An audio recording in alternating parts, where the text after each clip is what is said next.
Hello viewers, welcome to my channel care nest.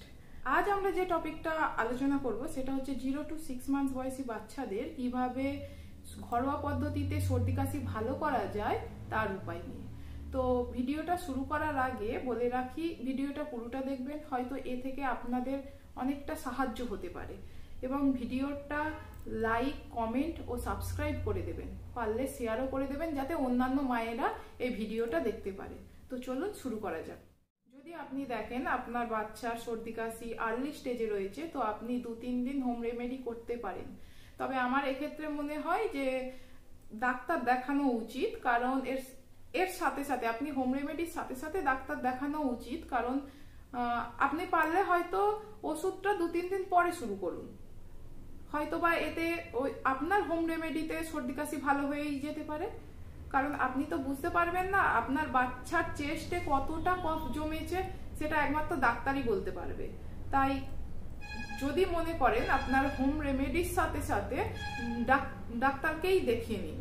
তো আমার প্রথম যে টিপসটা সেটা হবে অবশ্যই ডাক্তারকে টাচে রাখুন। দ্বিতীয় যে টিপসটা হচ্ছে সেটা হচ্ছে স্টিম দেয়া। আপনি পারলে বাচ্চাকে স্টিম দিন। আপনার বাচ্চার সাধারণত নাক বন্ধ থাকে এই সময়, তো সে তো বলতে পারে না, তো আপনি ঘরে একটা স্টিমার কিনেই রাখতে পারেন। তবে হ্যাঁ, স্টিমার যখন চালাবেন তা থেকে যে বাষ্প উঠবে তার সাথে বাচ্চার দূরত্ব মেনটেন করবেন, না হলে বাচ্চার খুব গরম লাগে। এছাড়া আপনার ঘরে যদি স্টিমার নাই থাকে, বাথরুমে যাবেন, গিয়ে গিজার অন করে দেবেন এবং বাথরুমের দরজা জানলা বন্ধ করে দেবেন। তা থেকে যে বাষ্পটা আসছে সেটা বাচ্চার এই নাকের প্যাসেজ খুলে যেতে সাহায্য করে। 3 নম্বর যেটা হচ্ছে সেটা হলো সর্ষের তেল ম্যাসাজ। এটা আমরা সবাই করে থাকি, এটা আমাদের দিদা ঠাকুমাদের আমল থেকে হয়ে আসছে। তো সর্ষের তেল গরম করবেন এবং তাতে কিছুটা রসুন দেবেন, দিয়ে যখন দেখবেন রসুনটা বাদামি কালারের হয়ে আসছে তখন সর্ষের তেলটা নামিয়ে রাখবেন। এবং এই সর্ষের তেল যদি আরো গরম চান তো এতে হিং আর আজওয়ান দিয়ে দেবেন, দিয়ে গরম করবেন। রাতে শোবার আগে বাচ্চার পায়ের তলা, হাতের চাটু এবং বুকের ও পিঠে হালকা মাসাজ করে দেবেন। তবে হ্যাঁ, দেখবেন তেলটা খুব গরম যেন না হয়, কারণ যদি খুব গরম হয় তাহলে জ্বলে যাওয়ার সম্ভাবনা থাকে। ছোট বাচ্চা তো বলতেও পারবে না। তবে হ্যাঁ, আরেকটা কাজ করতে হবে, তেল দেওয়ার সাথে সাথে মোজা পরিয়ে দিতে কিংবা হ্যান্ড গ্লাভস পরিয়ে দিতে পারেন, না হলে এর বিপরীত প্রতিক্রিয়া হতে পারে। আমার চতুর্থ যে টিপসটা সেটা হচ্ছে জায়ফল লাগানো। একটু জায়ফল ঘষে ছোট বাচ্চার পায়ের তলায় এবং হাতের চাটুতে হালকা ঘষে মোজা পরিয়ে দেবেন। তবে এক্ষেত্রে বলে রাখি, কোনো কোনো বাচ্চার ক্ষেত্রে সর্ষের তেল স্যুট হয়, আবার কোনো কোনো বাচ্চার ক্ষেত্রে জায়ফল স্যুট হয়। তো আপনার বাচ্চার ক্ষেত্রে কোনটা স্যুট হবে সেটা আপনি নির্ধারণ করবেন। তবে হ্যাঁ, এই সময় সর্ষের তেল পিঠে বা বুকে দেওয়ার ফলে বাচ্চাদের র্যাশ বার হতে থাকে। তো চেষ্টা করবেন এই র্যাশটা যাতে না হয়, কারণ একে তো তাদের সর্দিতে তাদের শরীরটা খারাপ হচ্ছে, তার উপর যদি র্যাশ হয় তাহলে তাদের আরো আনকমফোর্টেবল লাগবে। তো চেষ্টা করবেন যতটা সম্ভব তেলটাকে ঠান্ডা করে লাগাতে, কারণ যাতে র্যাশটা না হয়। আমার 5th যে টিপস সেটা হচ্ছে ডাক্তারের কাছ থেকে একটা নেজোক্লিয়ার বলে ড্রপস পাওয়া যায়, সেটা নিয়ে রাখবেন। আমিও আমার বাচ্চার ক্ষেত্রে এই ড্রপসটা ইউজ করতাম, নেজোক্লিয়ার। এইটা এক ফোঁটা করে নাকে দিয়ে দিলে নাকের এই যে প্যাসেজ এটা খুলে যায়, তখন ওদের খুব সুবিধা হয়। এটা হচ্ছে স্যালাইন ওয়াটার, এতে ওষুধ সেরকম কিছু নেই, স্যালাইন ওয়াটার থাকে।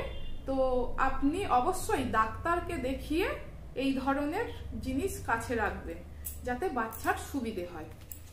এছাড়া এই জিনিসটা আপনি যদি দেখেন বাচ্চার ব্রেস্ট ফিড করতে অসুবিধা হচ্ছে, তো ব্রেস্ট ফিডিং এর 10-15 মিনিট আগে এই নেজোক্লিয়ার নাকে এক ফোঁটা করে দিয়ে দেবেন।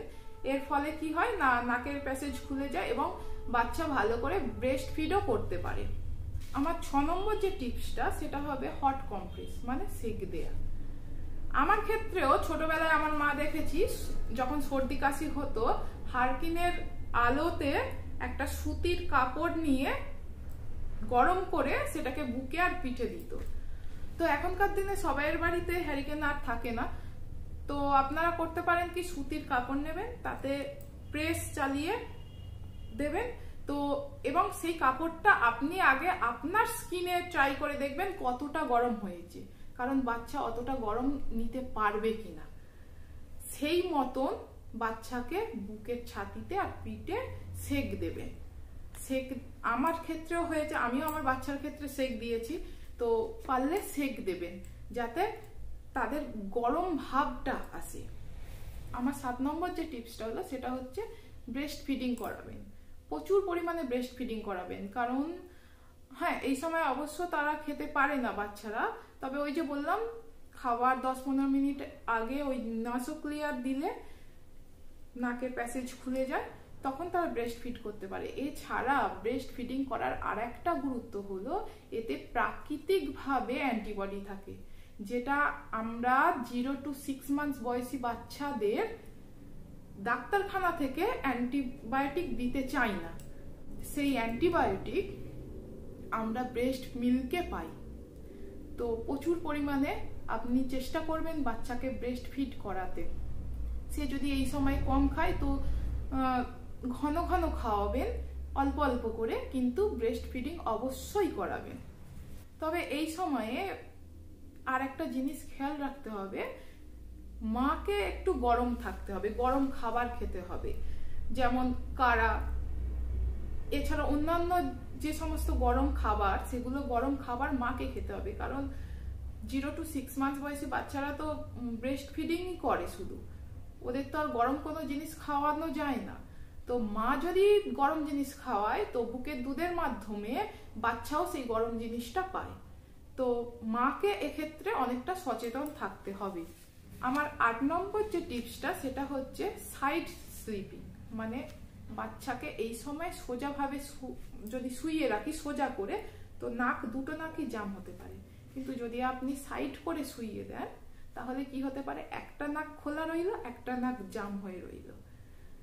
এছাড়া আর একটা কাজ করতে পারেন, বাচ্চার মাথাতে একটু হালকা উঁচু করে দিতে পারে যাতে তারা নিঃশ্বাসটা নিতে পারে। আমার লাস্ট যে পয়েন্টটা সেটা হচ্ছে নেবুলাইজেশন। আমি এটা লাস্টে রেখেছি এই কারণে, কারণ এটা ডাক্তারের পরামর্শ না হলে করা যাবে না। আমি আমার বাচ্চার ক্ষেত্রে নেবুলাইজ দিয়েছি, আপনি পারলে বাড়িতেও রাখতে পারেন, কিন্তু যদি এটা করেন তবে অবশ্যই ডাক্তারের প্রেসক্রিপশন অনুযায়ী করবেন। কারণ অনেকে ভাবে নেবুলাইজার মানে কোনো ওষুধ দেয়া, না, নেবুলাইজারের যে ওষুধ দিয়ে তা নয়, হয়তো ওই যে সেলাইন ড্রপস ওই দিতে পারে।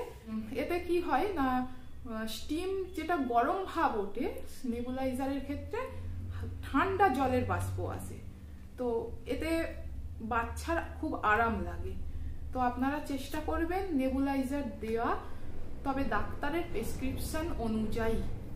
আশা করছি ভিডিওটা আপনাদের ভালো লাগবে, এবং ভালো লাগলে অবশ্যই জানাবেন। ভিডিওটা এখানেই শেষ করছি, টাটা।